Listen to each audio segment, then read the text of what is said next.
Maoism భారతదేశ అంతర్గత భద్రతకు అత్యంత పెద్ద సవాలుగా ఉన్నటువంటి సమస్య.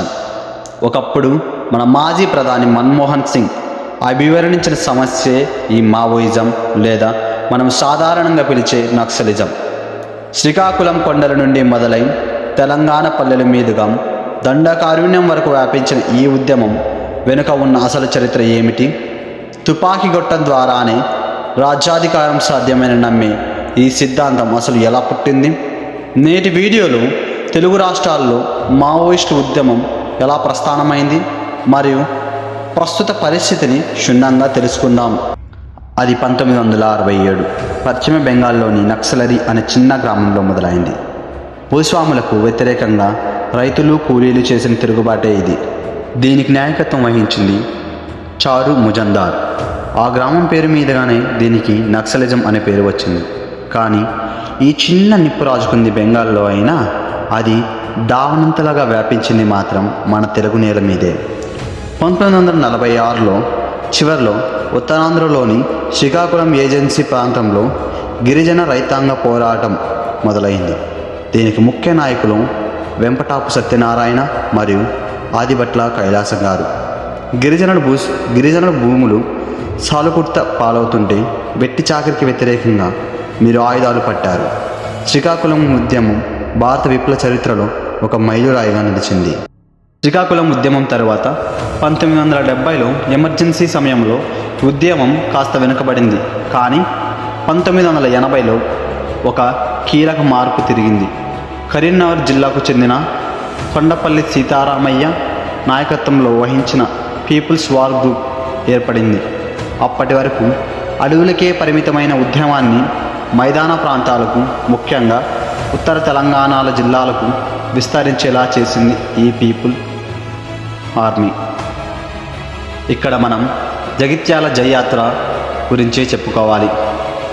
1978లో భూస్వాముల దౌర్జన్యాలకు వ్యతిరేకంగా రైతులు, కూలీలు ఏకమై చేసిన భారీ పాదయాత్రే అది.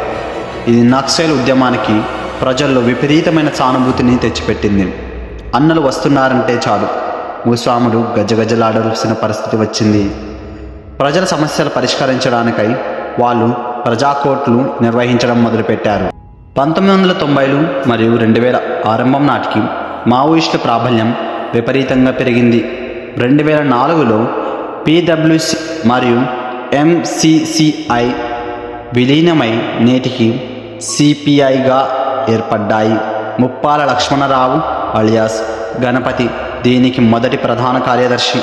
కానీ ప్రభుత్వాలు ఊరుకోలేదు. నక్సలైట్లను ఎదుర్కోవడానికి ఉమ్మడి ఆంధ్రప్రదేశ్ ప్రభుత్వం ఒక ప్రత్యేక పోలీస్ దళాన్ని ఏర్పాటు చేసింది. అదే గ్రేహౌట్స్ దళాల్లో గెరిల్లా యుద్ధ తంత్రాలతో మావోయిస్టులను దెబ్బ కొట్టడం ప్రారంభించాయి. ఎంతోమంది అగ్రనాయకులు ఎన్కౌంటర్లో చనిపోయారు. 2004లో జరిగిన శాంతి చర్చలు విఫలమయ్యాక ప్రభుత్వం పూర్తిస్థాయి అణచివేత చర్యలు చేపట్టింది. అసలు వీరి సిద్ధాంతం ఏమిటి? చైనా విప్లవ నేత మావో జెడాంగ్ ఆలోచన విధానమే వీరికి ఆదర్శం. అందుకే వీరిని మావోయిస్టులు అంటారు.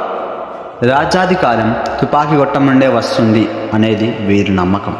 భారతదేశాన్ని అర్ధవలస, అర్ధ భూస్వామి దేశంగా వీరు పరిగణిస్తారు.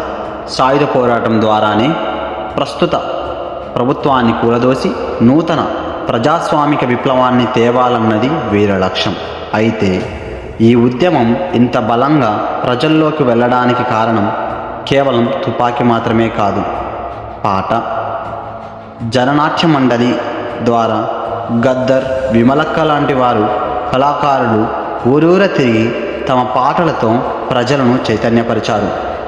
పల్లె కన్నీరు పెడుతుందోయ్, బండెనక బండి కట్టి వంటి పాటలు ఉద్యమానికి ఊపిరిపోసాయి. గ్రేహౌట్స్ దెబ్బకు మరియు మారుతున్న సామాజిక పరిస్థితుల వల్ల తెలుగు రాష్ట్రాల్లో మావోయిస్టుల ప్రాబల్యం గణనీయంగా తగ్గింది. ఒకప్పుడు కరీంనగర్, వరంగల్ వంటి జిల్లాల్లో బలంగా ఉన్న దళాలు ఇప్పుడు ఆంధ్ర, ఒడిశా సరిహద్దు మరియు ఛత్తీస్గఢ్లోని దండకారుణ్య అడవులకు మాత్రమే పరిమితమయ్యాయి. సంక్షేమ పథకాలు, రోడ్ల అభివృద్ధి మరియు యువతలో మారుతున్న ఆలోచన ధోరణి వల్ల రిక్రూట్మెంట్ బాగా తగ్గిపోయింది. ఇప్పుడు దళాల్లో తెలుగువారి సంఖ్య తగ్గి ఛత్తీస్గఢ్ ఆదివాసుల సంఖ్య ఎక్కువగా ఉండిపోయారు. చివరగా మావోయిస్టు ఉద్యమం పేదరికం, అసమానతల నుండి పుట్టింది అనడంలో సందేహమే లేదు. భూ సంస్కరణ విషయంలో అది ప్రభుత్వాలను కదిలించిందే కానీ ప్రజాస్వామ్య విషయంలో హింసకు తావులేదని, బుల్లెట్ ద్వారానే మార్పు సాధ్యమని మెజారిటీ ప్రజల నమ్మకం. నేడు మావోయిజం ఒక ప్రశ్నార్థక మలుపులో ఉంది. అది అంతమవుతుందా లేక రూపు మార్చుకుంటుందా అనేది కాలమే నిర్ణయిస్తుంది.